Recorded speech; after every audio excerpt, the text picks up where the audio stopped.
થઈ રહ્યા છે એ ગૌરવ ભરી પળને ફરી એકવાર એ વિરાસતનું સન્માન કરવા માટે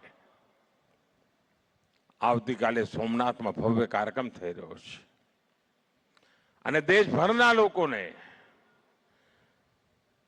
આપણી આ વિરાસત માટે ગૌરવ થાય અને એના માટે નિરંતર પ્રયાસ થાય અને વિરાસત એક નહીં અનેકવિધ ગુલામીના કાળખંડમાં જેટલું જેટલું સહન કર્યું છે ને એ બધાની સામે ગૌરવથી ઉભા થઈ ગયા.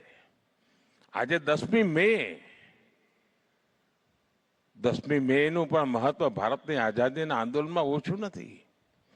1857ની પહેલી ક્રાંતિ સ્વાતંત્ર્ય સંગ્રામનું યુગલ 1857માં 10મી મે ના દિવસે અને એવી પળે જામનગરની ધરતી પર તમને બધાને મળવાનું થાય ત્યારે સ્વાભાવિક ગૌરવ થાય છે. દોસ્તો, આટલી મોડી રાત્રે પણ આપ સૌ આટલી મોટી સંખ્યામાં આવ્યા. હું જોઉં છું કે છેડે સુધી લોકો જ લોકો છે. આટલી મોટી સંખ્યામાં આપ આવ્યા, હું આપનો ખૂબ ખૂબ આભાર માનું છું. મારી સાથે બોલીએ ભારત માતા કી, ભારત માતા કી, ભારત માતા કી. વંદે વંદે વંદે.